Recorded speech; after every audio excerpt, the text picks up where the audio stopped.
যখন রোগী নিয়ে আসে তার কিন্তু মানসিক অবস্থাটা একটু স্বাভাবিক থাকে না। আমি রোগটা নির্ধারণ করার জন্য আমার যে জ্ঞান বুদ্ধি বিবেচনাটাকে অ্যাপ্লাই করে আমি রোগটা নির্ধারণ করব এবং সর্বোচ্চ ভালো চিকিৎসাটা তাকে প্রদান করব। আমরা যারা ডক্টর কমিউনিটি তাদেরকেও কিন্তু ওইটাই বিবেচনা করতে হবে যে মানুষটা এসেছে সে আমারই পরিবারের মতো কোনো একটা বিধ্বস্ত পরিবার থেকে বা সংকটাপূর্ণ অবস্থায় এসেছে।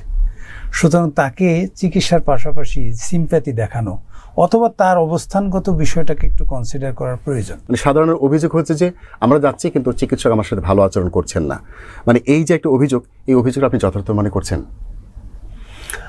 আমি তো অবশ্যই বলবো যে এর কিছুটা আমরা চিকিৎসকেরাও এই বিষয়ে আমাদের সচেতন হতে হবে।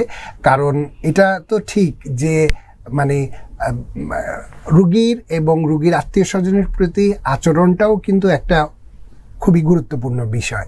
আচরণের দিক থেকে যদি কোনো জায়গায় ঘাটতি থাকে, কারণ যখন আমি যদি আমাকে রুগীর অবস্থায় নিজেকে কল্পনা করি বা আমি একজন শিশুর বাবা হিসাবে কল্পনা করি যে আমার সন্তান অসুস্থ অবস্থায় বা আমি চিকিৎসা নেওয়ার জন্য আসছি, সেই ক্ষেত্রে আমি যা যা আশা করি সেই কাজগুলো কি চিকিৎসক হিসাবে আমরা মানে যথাযথ বা মানসম্মতভাবে দিতে পারছি কিনা। এই ক্ষেত্রে একটা ব্যত্যয় শুধু আমি আমাদের সাবজেক্ট ওরিয়েন্টেড বলছি না, মানে আমাদের দেশের জন্য মনে হয় যে অনেক ক্ষেত্রে হয়তো মানে অনেক বেশি ব্যস্ততা বা মানে রোগীর সংখ্যার মানে প্রাবল্য অনেক বেশি থাকায় যেটা মানে একটা নির্ধারিত সংখ্যক রোগী বা স্বজনদের প্রতি দেয়া সম্ভব ছিল সেই বিষয়টা অনেক সময় হয়ে ওঠে না।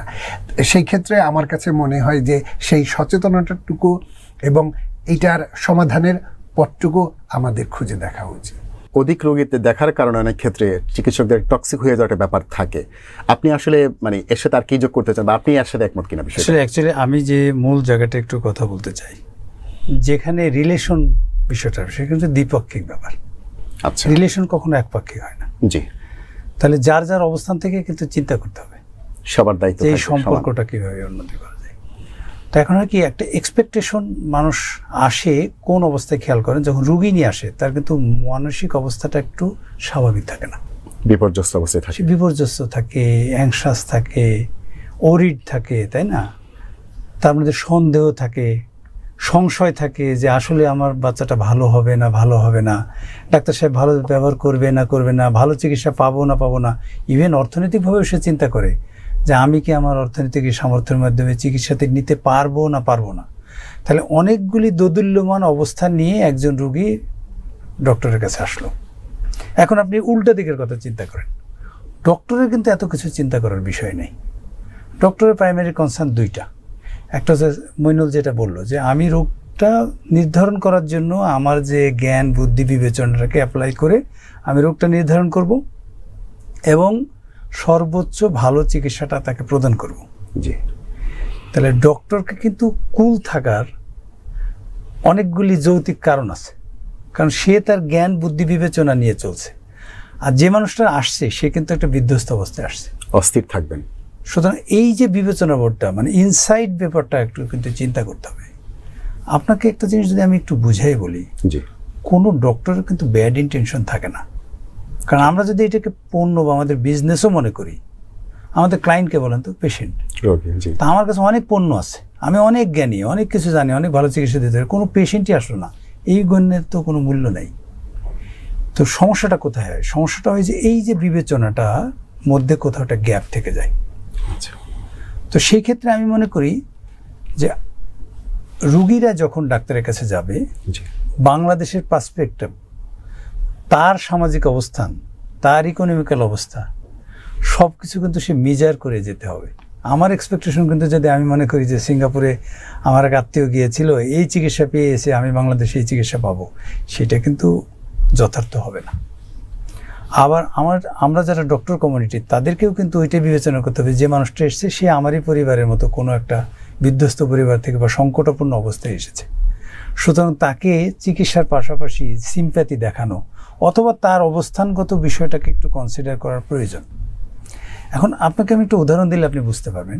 আমি যদি মনে করি 2 টাকা করে জমে আমার 100 টাকা হয়েছে, এটাও আপনি হিসাব করতে পারেন। আবার 100 টাকা থেকে 2 টাকা কমে আপনার 90 টাকা হয়েছে, হিসাবটা যদি ওইভাবে করেন 90 আর 100 এর মধ্যে তেমন কোনো পার্থক্য নেই। তা আমি কনসিডার করবো 100% মানুষকে তো কনসিডার করার প্রয়োজন নেই। মানুষকে তো রিড করতে হবে আমাকে, যে এই মানুষটা কষ্টে আছে, তার একটু অর্থনৈতিক সমস্যা আছে, অথবা মনে করেন মানুষ হিসাবে সে এটা দিতে চাচ্ছে না বা একটু দিতে তার কষ্ট লাগতেছে, ইউ কনসিডার ইট। তাহলে কি হবে, আপনার ওই 100 টাকা থেকে 90 টাকা আসবে, এর বেশি কিছু না। কিন্তু কারণ মূল বাল্ক কিন্তু কখনো টাকা পয়সা দিতে চায় না, এই করতে চায় না, এটা ঠিক না। তারা জানে যে আমি যে প্রাইভেট জায়গায় গিয়েছি বা ঢাকা মেডিকেলে গেছি, এরকম পরিস্থিতির শিকার হতে পারে। সো চিন্তার একটা বিষয় এখানে আনতে হবে। আর একটা বিষয় হচ্ছে যে এই ব্যাপারে ধরেন শুধু আর এই আমরা যদিও ডাক্তার আর রোগী নিয়ে কথা বলছি, কিন্তু এর সাথে সামগ্রিক বিষয়টা কিন্তু আছে। আপনি হসপিটাল সেট আপেরও কিন্তু একটা বিরাট ভ্যালু আছে। ঢাকা মেডিকেলে একটা স্লোগান হচ্ছে আমরা কাউকে ফেরত দিব না। তা আপনি এই বোতলের মধ্যে কয় লিটার পানি দিতে পারবেন? 250 জায়গায় তো 250 দিতে পারবেন। আপনি যখনই 300 দিবেন 50 ml পানি উপচায় পড়বে, সেটা যে কোনো ফর্মে, হয় বিহেভিয়ার দিক থেকে হোক, অথবা স্ট্যান্ডার্ড অফ সার্ভিসের দিক থেকে হোক, অথবা বাল্বের দিকে হোক, অথবা আজকে যেটা পাওয়ার কথা সেটা 3 দিন পরে পাবে, কোথাও না কোনো জিনিস হয়। এখন ব্যাপারটা হচ্ছে কি, যে সাফারার হচ্ছে সে তো সাফারার, সেজন্য তার বিবেচনায় মনে হয় যে আমি বঞ্চিত হইলাম, কিন্তু সামগ্রিকভাবে কিন্তু সবাই বঞ্চিত হচ্ছে না। জাস্ট এই রিলেশনটা এরকম হয়েছে। সামগ্রিকভাবে কিন্তু যে চিত্রটা আপনি বলছেন এটা নয়, তাহলে কিন্তু আমরা এই পেশা ছেড়ে দিতাম আগেই। আরও তো অল্টারনেটিভ পেশা আছে, তা আমরা 20-25 বছরকে কাটিয়ে এসেছি, আমাদের নিশ্চয়ই একটা ভালো লাগা আছে, কিন্তু তিক্ততা হয় সেইগুলি সমাজে বেশি পরিচিত হয়। আর একটা বিষয় হচ্ছে, আপনি ঠিকই বলেছেন, ডে বাই ডে সব রিলেশনগুলির মধ্যে শ্রদ্ধাবোধ কমে আসছে।